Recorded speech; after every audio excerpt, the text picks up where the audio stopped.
incontestável, direito questionável, necessidade de ocupar, invadir as vitrines, lojas principais, referências acessíveis, é poder pra imaginar.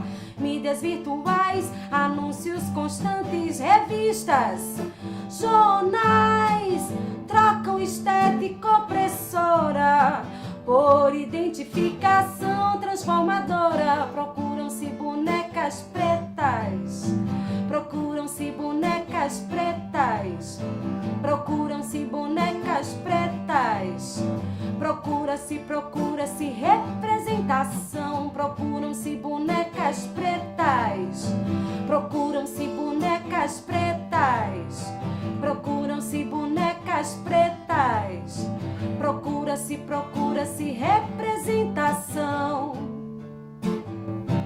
Eu já me identificava como negra, assim, mas não tinha toda essa consciência racial do que é ser negra nesse país. E daí eu fui me informando, participando de debates. Comecei pelo viés do feminismo e através dele eu descobri o feminismo negro. E aí comecei a me ponderar cada vez mais e foi daí que eu tomei a decisão de começar a transição. E depois da transição foi que eu consigo me afirmar com muito mais força do fato de eu ser uma mulher negra e o que isso significa. Porque antes eu tinha aquela noção de ser uma mulher negra, eu só não aceitava tanto, né? Por eu ter uma mãe branca e achar que poderia ser uma mulata. Mas depois da transição capilar ficou muito mais evidente a minha negritude, porque aí eu consegui me apropriar mais, sabe? Da minha cultura. Porque foi uma coisa muito interna, não foi só uma coisa externa. Assim, começou pelo cabelo, mas aí me despertou curiosidade a conhecer mais sobre isso, sobre o tipo de cabelo, sobre acessórios que eu poderia usar para enaltecer a minha beleza negra. Eu precisei cansar das químicas para querer ter outra coisa, porque uma hora eu entendi, não adianta, eu vou ficar alisando e ele não vai ficar liso.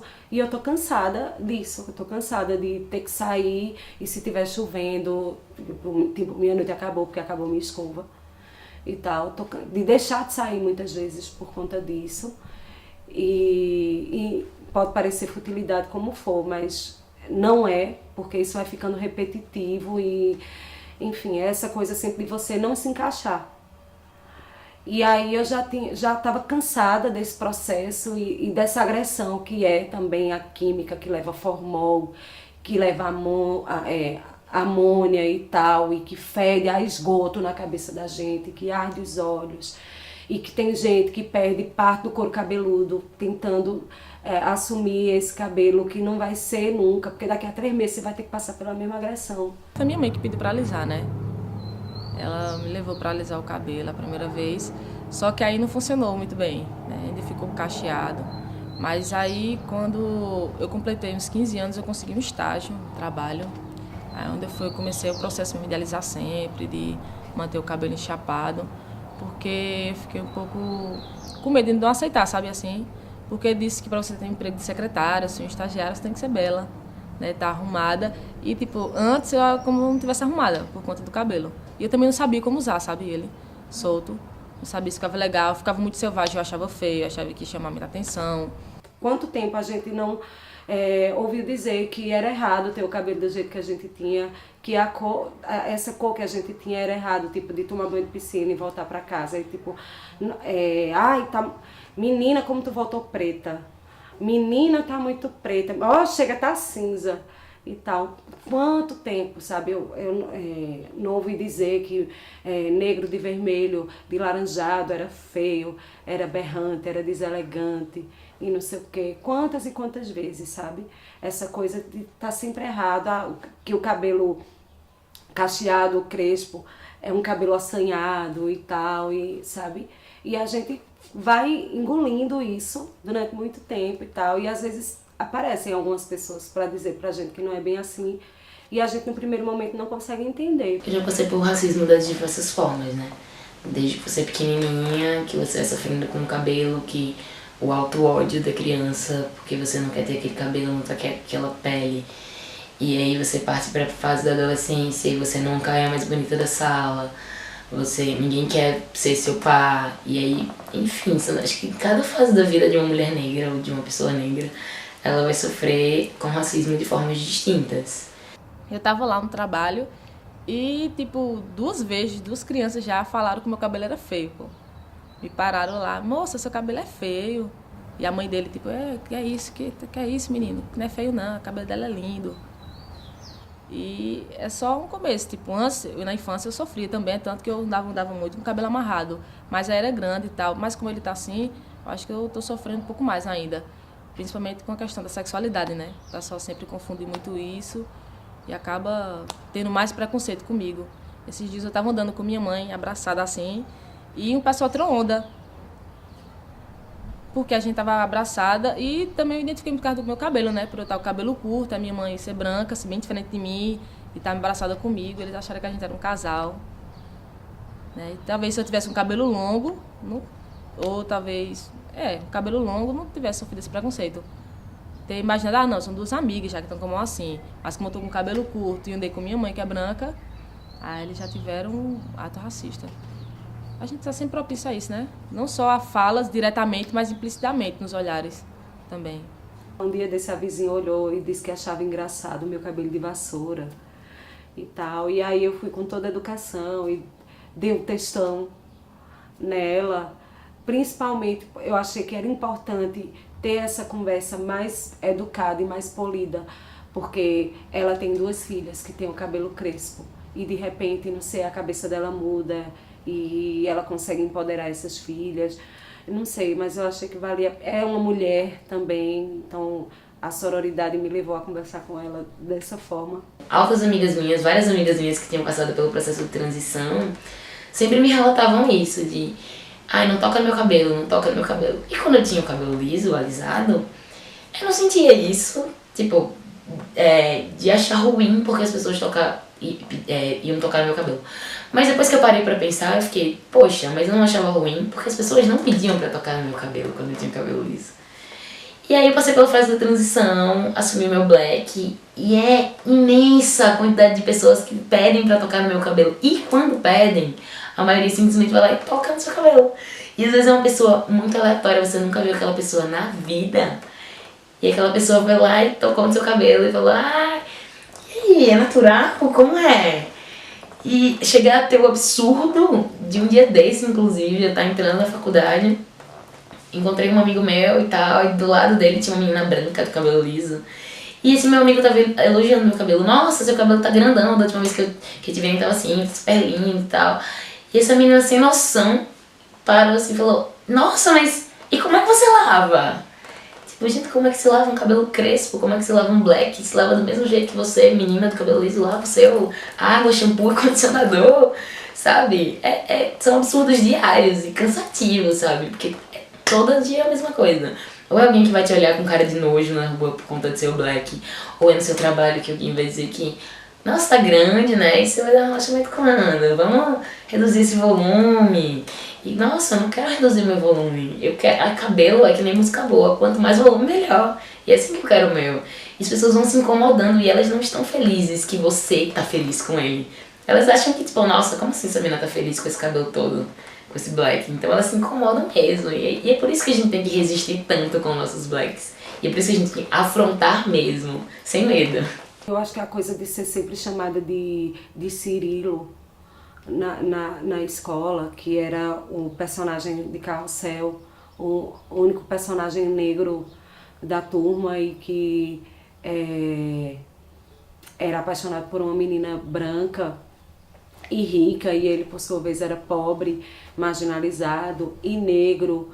Então ele era sempre o menino humilhado da sala, e como isso passava despercebido ou era ignorado mesmo pela professora, que foi muito querida por mim durante muito tempo, e que hoje eu consigo ver assim, como na história, como esse menino era ignorado, inclusive o futuro que esse ator tomou mesmo, acabando por cair na marginalidade e na criminalidade. E assim, pra mim era muito doído, porque quando me chamavam de Cirilo não era sinônimo de beleza, não era sinônimo de alguma coisa boa. A que mais me marcou, eu acredito que seja a de um relacionamento passado, que eu sofri racismo com uma família do cara que eu me envolvia, que eu tinha um relacionamento, que não estavam Era algo meio camuflado, sabe? Do sentido de você é negra, mas tudo bem. Eles enalteciam, por exemplo, a profissão que eu teria, porque eu era estudante de engenharia de petróleo. Enchiam a boca pra falar isso pros outros, porque era uma forma de amenizar. Ah, ela é negra, mas ao menos ela faz engenharia de petróleo. Entende? Então era mais ou menos assim. E outras diversas formas, a ponto até de pedir pro cara que eu namorava terminar comigo. E a gente sabe exatamente por quê que tinha que terminar comigo. Porque um cara branco e tal, namorando uma negra, aí já é demais, né? Eu já cheguei chorando em casa porque a pessoa me chamou de neguinha já e falou do meu cabelo. E eu cheguei em casa, fiquei com vergonha de contar minha mãe, chorei pra caramba. Eu lembro de algumas pessoas que se referiam, tipo, a gente na infância, tipo, neguinha, mas, tipo, cheio de veneno, assim. Neguinha é lindo, né? Mas quando vem cheio de veneno, é péssimo. É pejorativo e tal. A gente sabe que a pessoa não tá dizendo com amor e tal. Então eu vi muito isso também. Voltei muito pra casa chorando por conta disso. E fulana me chamou de neguinha, não sei o quê. E eu lembro que uma vez minha irmã olhou pra mim e fez: e tu é o quê? Eu não. E foi horrível, assim, foi péssimo. O problema de não se falar no racismo no Brasil é essa falsa ideia de que o Brasil é o país das 3 raças, de que aqui não existe racismo, de que a gente se orgulha de uma miscigenação que na verdade era pra gente ter vergonha, porque a miscigenação no nosso país se deu com estupros de escravas pelos homens brancos, e aí foi gerando tudo isso que a gente hoje se orgulha em dizer. Então é muito difícil você discutir racismo num país que nega o tempo todo a existência dele. O tempo todo você aponta que é racismo e as pessoas vão dizer que você está interpretando de uma forma errada, que não é bem assim, que não é por aí, e assim vai. Porque imagina a gente fosse falar realmente sobre racismo. A gente vai ver realmente a quantidade de injustiças que a gente sofre ainda por ser negro. Por existir essa democracia, e quando a gente chega na universidade, no curso que você frequenta, só tem tu e outro negro lá. Que você conta a dedo quantos negros tem na faculdade. Tem um dado no Brasil, que infelizmente eu não vou lembrar a fonte agora, recente, por sinal, que diz que no país 90% das pessoas acreditam que exista racismo, mas só 3% delas se identificam como racistas.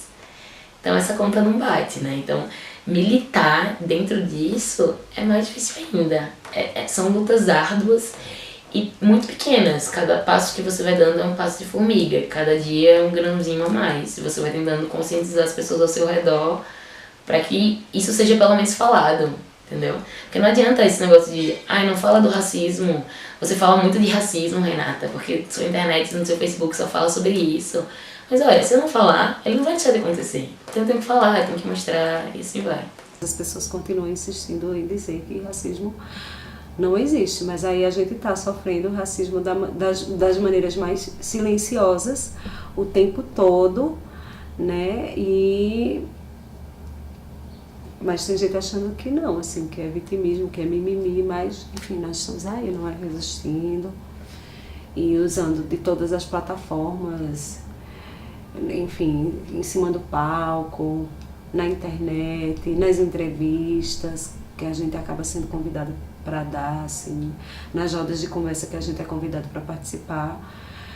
Essa bandeira vai continuar sendo levantada, esse assunto vai continuar sendo discutido exaustivamente, porque o racismo é algo exaustivo no Brasil, então a gente precisa ser tão exaustivo quanto ele no combate a isso. A gente que passou pela transição capilar, hoje em dia você ser crespa e negra é moda. Até a minha mãe falou sobre isso. Parece que ser negro é moda, né, Jéssica? Porque eu fui chamada algumas vezes para fazer algumas entrevistas e alguma sessão de foto, e minha mãe veio comentar sobre isso. Dizer que parecia que estava sendo moda, porque eu, negra, estava sendo chamada para fazer certas coisas que normalmente negro não é chamado. Uma vez me perguntaram, tu acha que é moda e tal? Aí eu disse, olha, pode até ser moda no primeiro momento, mas não termina moda. Termina uma causa, termina outra coisa, assim. Então, se começa moda, eu acho válido que comece moda, sei lá, que tipo, eu vou deixar vou deixar encrespar porque agora tá na moda. Não vira moda por muito tempo, fica moda durante as 2 primeiras semanas. Depois vira outra coisa.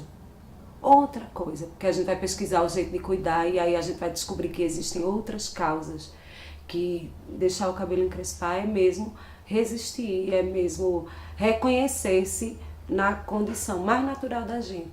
Eu, como militante negra, eu não quero chegar para desconstruir um branco, para ele me aceitar, pulso na sociedade. Eu estou ali para desconstruir ali uma pessoa negra, para se aceitar, se autoafirmar, para que nossa luta seja mais forte. Eu acho que agora a gente está vivendo uma ascensão muito grande no movimento negro no Brasil, enquanto consciência racial. Enquanto em outros países, por exemplo, nos Estados Unidos, esse movimento grande que está acontecendo, o Black Lives Matter, Vidas Negras Importam, aqui, lá existe as pessoas são muito mais conscientes de que realmente existe o racismo e se fala dele. Ao contrário que no Brasil a gente ainda está tentando puxar esse debate para o dia a dia. A gente está tentando fazer com que as pessoas enxerguem que não existe democracia racial, que existe racismo ali.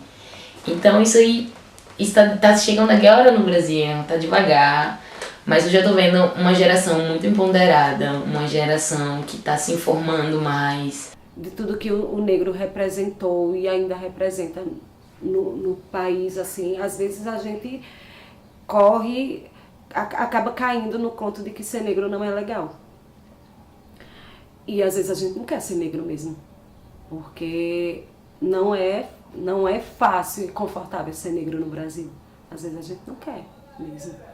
Mas aí a gente é justamente essa coisa de se encontrar com as referências, né, com essas pessoas que hoje representam de alguma forma, de conhecer o lado real da história, tipo,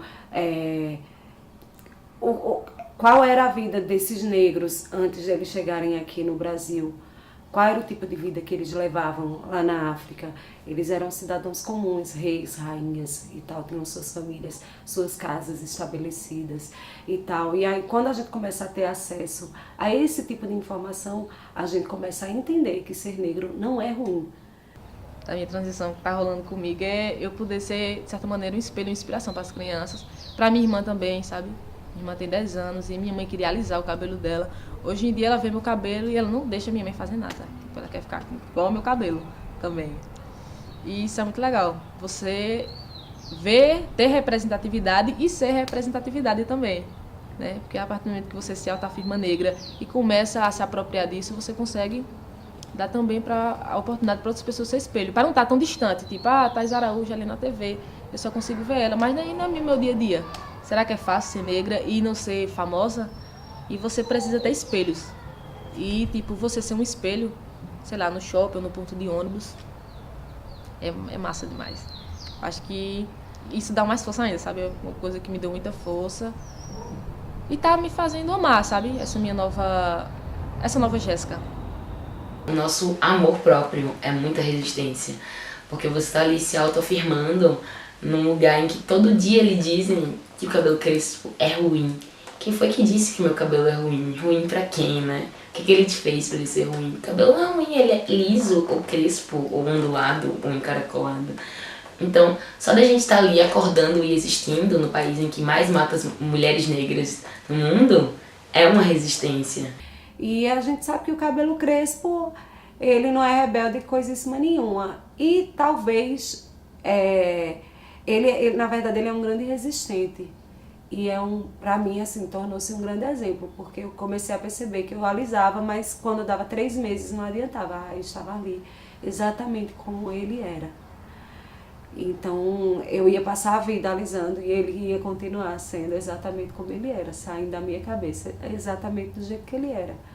E hoje, pra mim, assim, ele virou um grande símbolo de resistência, chegando a ser, assim, muito mais poderoso e nobre do que eu mesma, porque às vezes a gente vai cedendo em nome de uma boa convivência, em nome de não vou me estressar e não sei o quê, e a gente está se adaptando a coisa que a gente não quer. E meu cabelo deu uma lição que tipo, não vou me adaptar nunca.